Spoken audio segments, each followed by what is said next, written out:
밤새도록 내리던 비가 아침이 돼서도 그치지 않고 있었습니다. 비 때문인지 숲의 향기가 더욱더 진하게 풍겨왔습니다.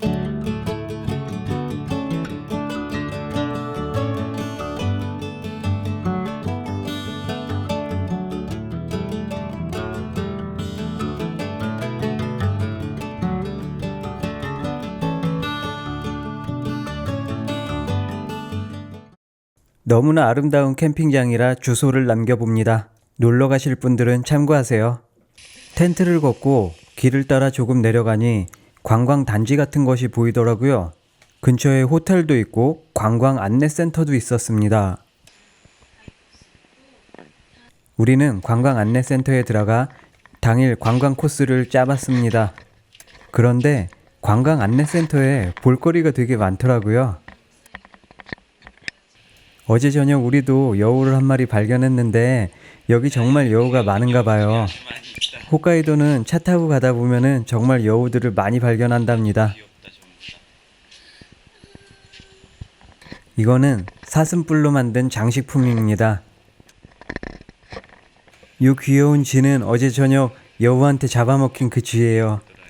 우리나라도 이렇게 자연을 잘 보호했으면 좋겠습니다. 저희는 아침 운동도 할 겸 주변을 한번 둘러보기로 했습니다. 처음엔 몰랐는데 이 근처가 굉장히 유명한 관광단지라고 해요. 특히 이 폭포. 처음엔 이 폭포 이름도 몰랐어요. 근데 나중에 알고 보니 흰수염 폭포라고 하더라고요. 많은 사진가들이 이 폭포를 촬영하기 위해 일부러 이곳에 온다고 합니다. 흰수염 폭포에서 떨어지는 물은 일반 물이 아니라 온천수라고 합니다. 그래서 근처에 있는 암석들이 저렇게 노랗고 하얗게 착색이 된 거라고 합니다. 오늘은 유럽식 들판으로 유명한 비에이로 갈 겁니다. 여기도 굉장히 유명한 관광지라 자전거로 자동차로 찾는 관광객들이 많았어요. 비에이에는 이렇게 곧게 뻗은 도로와 다양한 색상으로 물든 이 들판이 유명합니다. 우리는 가다가 어느 한적한 기차역에 잠시 멈춰섰습니다. 그리곤 대충 처박아둔 살림살이들을 끄집어내기 시작했어요. 자동차 문도 활짝활짝 열어놓고 환기를 시키고요. 마지막으로 어젯밤 비에 쫄딱 젖은 텐트며 옷까지 침낭들을 꺼내놓고 햇볕에 말렸습니다. 텐트를 말리는 동안 주변을 한 바퀴 둘러봤어요. 그냥 조그마한 기차역이었는데 뭐랄까 굉장히 아기자기하고 이뻤습니다. 구경을 마치고 돌아왔더니 양이들이 싸우고 있었어요. 얘들아, 내가 맛있는 거 줄 테니까 싸우지 말렴. 마침 옆에 멍멍이 사료가 있길래 조금 뺏어서 나눠줬더니 고양이들이 아주 사이가 좋아졌어요.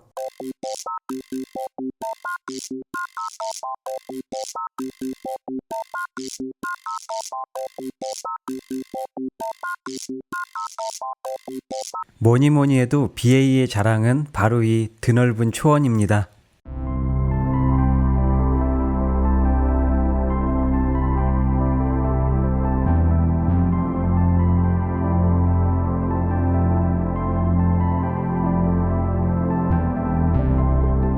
가도 가도 끝없이 펼쳐진 오색빛깔 평원이 정말 신기했습니다. 진짜 해외여행하는 기분입니다. 어느새 배가 고프더라고요. 어디 가서 밥 좀 먹어야겠습니다. 역시나 여기도 음식값이 저렴하지는 않았습니다. 사실 홋카이도 전체가 관광지라 저렴하게 식사를 하기에는 좀 무리가 있죠. 식사를 마친 우리는 부지런히 관광을 다녔습니다. 저 나무가 무슨 담배 광고에 나와서 유명하다고 합니다. 저 앞에 둥그런 나무도 유명한 나무라고 해요. 아무래도 그 넓은 초원이다 보니까 저렇게 큰 나무가 별로 없어서 그런가 봐요. 조금 보다 보니까 다 그게 그거더라고요.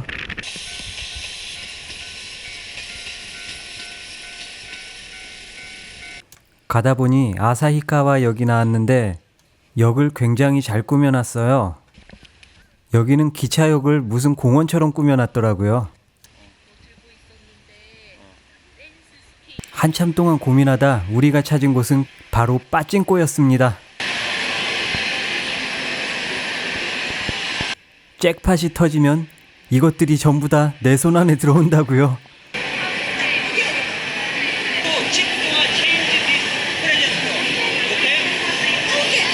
룰은 간단합니다. 대각선이나 가로, 세로로 똑같은 그림이 나오게 되면은 점수를 따는데요. 이렇게 제각각의 그림이 나오면 꽝이라고요. 결국 우리는 빈털터리가 되어버렸습니다. 빠찡꼬 나빠요.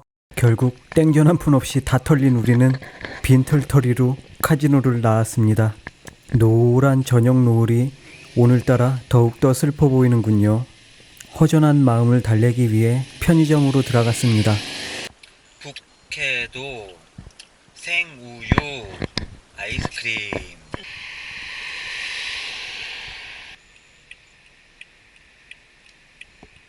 거지가 된 우리들은 저렴하다고 입소문난 어느 캠핑장으로 향했어요. 밤이 한참 깊어서야 캠핑장에 도착했습니다. 그런데 캠핑장 잔디가 다 젖어 있어서 결국 이날 밤은 차 안에서 잤어요. 비록 잠자리는 불편했지만 기분 좋은 꿈을 꿨어요.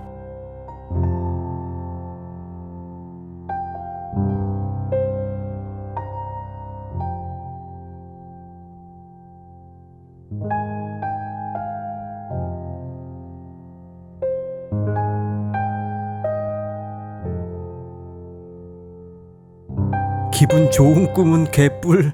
허리 아파 죽을 뻔했습니다. 참다 견디지 못한 저는 새벽부터 차를 끌고 나갔죠.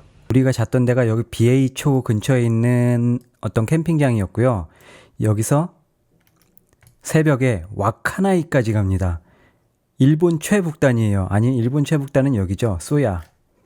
여긴데 하여튼 요 옆에 있는 와카나이라는 곳까지 가는데 BA에서 여기까지는 거의 뭐 우리나라로 치면은 서울에서 부산 정도 되나?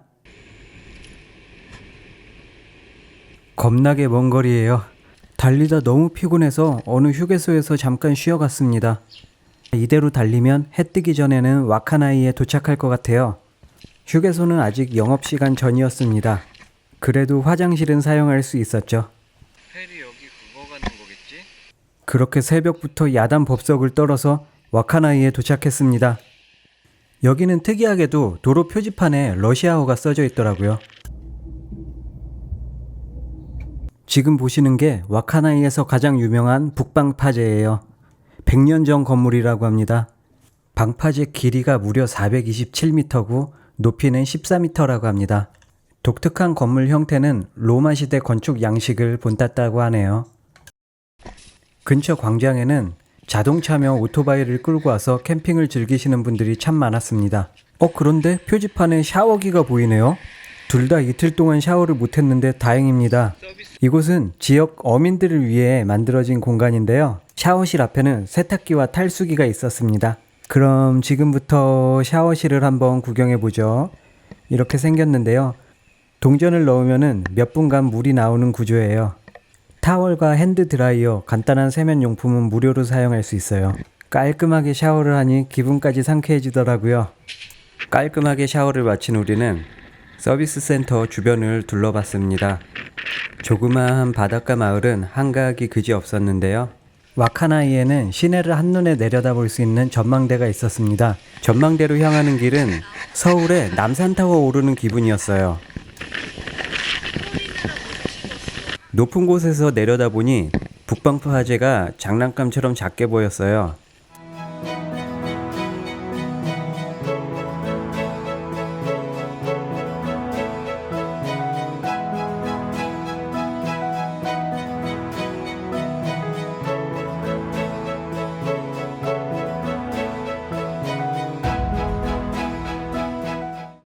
전망대로 향하는 길목에는 2차 대전 당시 진격해오는 소련군의 위협에도 불구하고 끝까지 일본의 영토를 수호한 9명의 여자 전화교환원 기념비가 놓여져 있습니다. 존경하는 국민 여러분, 독도는 우리 땅입니다. 우리가 자유롭고 편안하게 생활할 수 있는 우리 영토의 소중함을 항상 마음속 깊이 새겨야겠습니다. 홋카이도에 왔다면 털개와 성게는 한 번쯤 먹어봐야 되지 않을까요? 우리는 이 땅끝 마을에서도 가장 유명하다는 한 식당을 찾았습니다.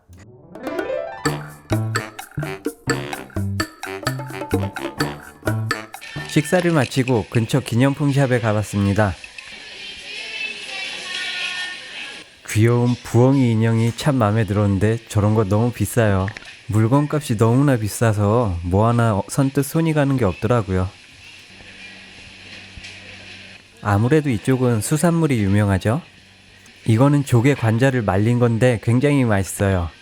털개랑 성게는 너무나 비쌌고요. 가는 날이 장날이라고 마침 와카나이 시내에서 축제가 벌어지고 있었습니다. 시험 보면 항상 나오잖아 그거. 애들이 전부 다 그 한복 일본 그 기모노 입고 나와서 축제장에는 먹을 게 참 많았어요. 일본 사람들도 팥빙수를 좋아하나 봐요.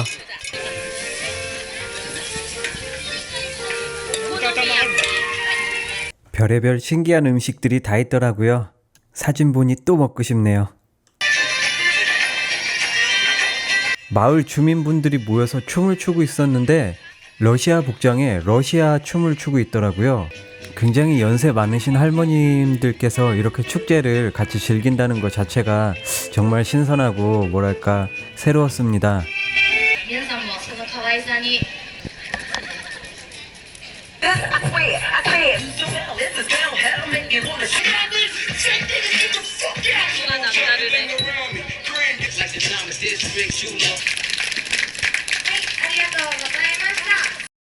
편의점에 들려 아이스크림을 하나씩 사 먹고는 소야로 향했습니다. 소야로 가는 길은 정말 아름답고 이국적이었어요. 자꾸만 멈춰서서 카메라를 들게 만들더라고요.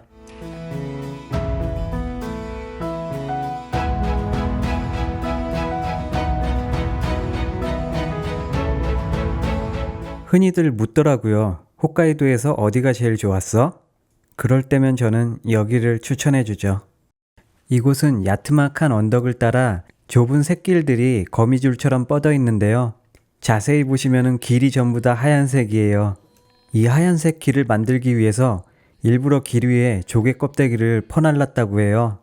그 조개가 자동차 바퀴에 밟혀서 이런 하얀색 길이 되었다고 합니다.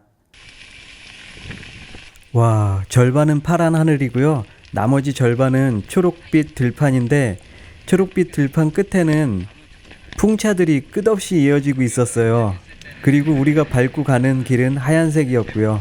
눈앞에 펼쳐진 낯선 풍경을 보고 있자니 그동안 제가 참 우물안의 개구리였구나 라는 생각이 들더군요. 그리고 이 하얀색 길의 끝은 바다로 이어져 있습니다. 드디어 일본 최북단에 도착했습니다. 최북단이라고 해봐야 그저 관광지일 뿐이죠. 기념품 샵과 몇 개의 조형물들, 그리고 최북단 기념비가 있었습니다.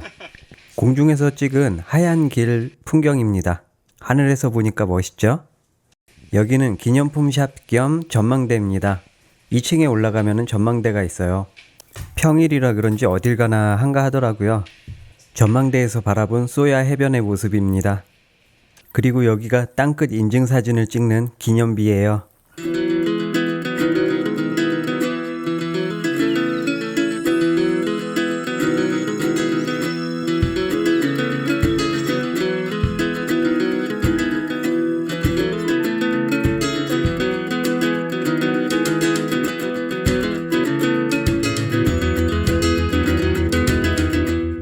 우리는 또다시 차를 몰고 장거리를 뛰기 시작했습니다.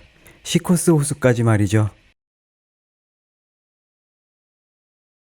그리고 여행 13일차 아침, 우리는 아침 일찍부터 부지런을 떨었습니다. 여기는 우연히 발견한 맛집인데요.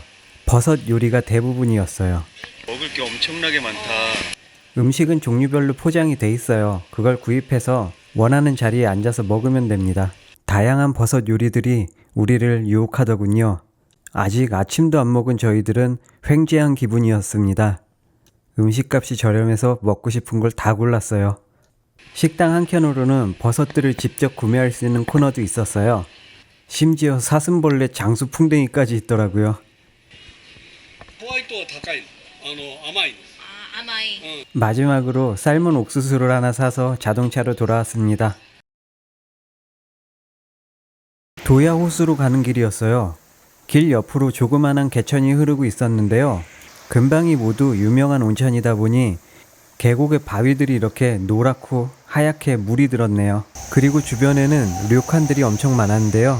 이렇게 무료로 족욕을 즐길 수 있는 곳이 마련되어 있었습니다. 더군다나 발을 닦을 수 있는 수건까지 마련되어 있었습니다. 료칸 옆으로 흐르고 있는 계곡에도 들어가 봤습니다. 죄다 온천수라 그런지 별로 차갑지가 않더라고요. 그리고 바위 빛깔이 정말 신기했어요. 노랗고 하얗고 빨갛고.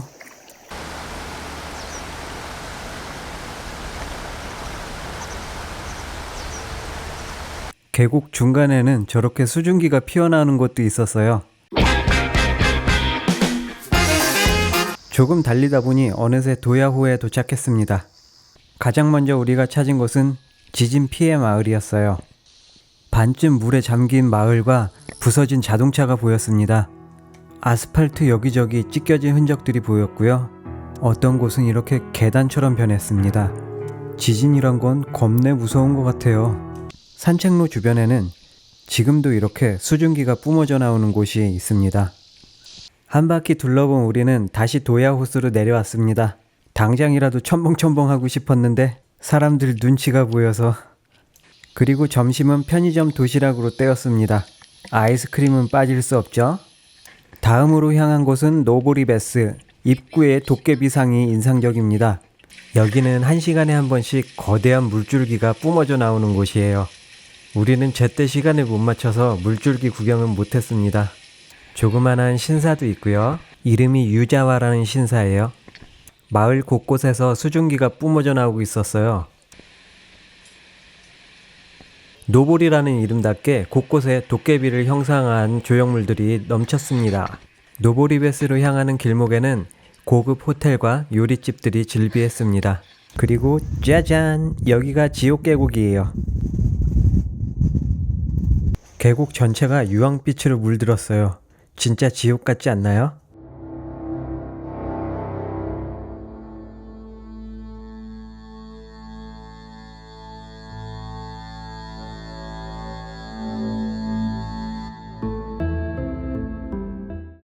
계곡에서는 펄펄 끓고 있는 물이 흐르고 있었습니다.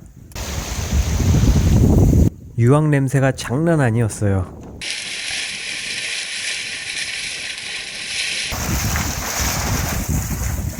그리고 우물 안에서는 끓는 물이 펄펄 흘러넘치고 있었고요.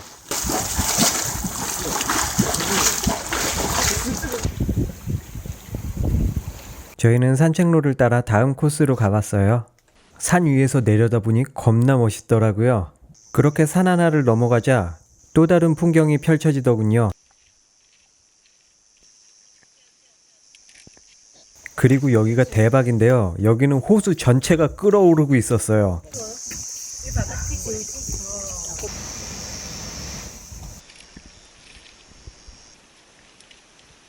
역시 일본 온천의 나라였어요.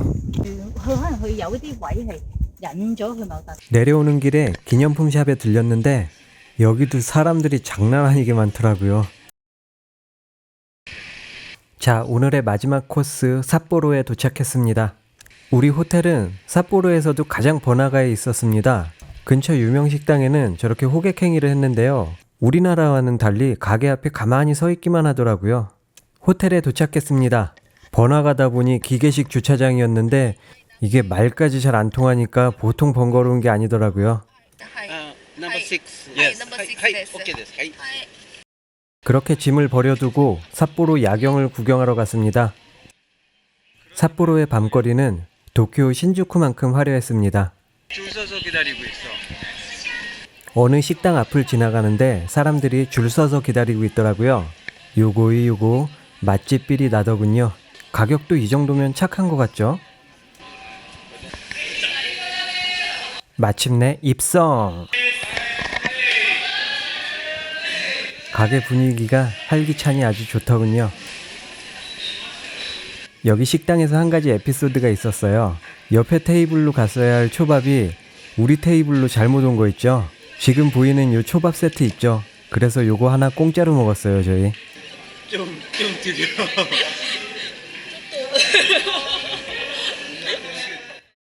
이거는 방 그거라서. 질질 흘려. 일본의 초밥은 아주 맛이가 있지요. 식사를 마친 우리는 무작정 삿포로 쪽으로 향했는데요.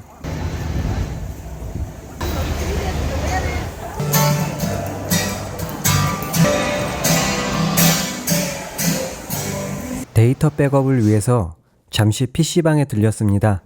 일본의 PC방은 정말 후졌어요. 가격도 엄청 비싸고요. 일을 마치고 나니 11시 30분이더라고요. 늦은 시간임에도 삿포로 타워 앞에는 사람들로 북적였어요. 이거 뭐라고 하지? 즉석 만남? 다음 날 아침 우리는 렌트카를 반납하고 친구는 서울로 되돌아갔습니다. 그리고 제 자전거는 한 단계 업그레이드를 하게 되는데요. 방수가 안 되고 부실하기 짝이 없던 새들백을 떼어내고 그 자리에는 알루미늄 합금으로 만든 리어렉을 달았습니다. 리어렉에다 C2 서밋이라는 방수 가방을 달고 다녔는데요. 덕분에 여행이 끝나는 날까지 방수 걱정은 하지 않아도 되었네요. 짠!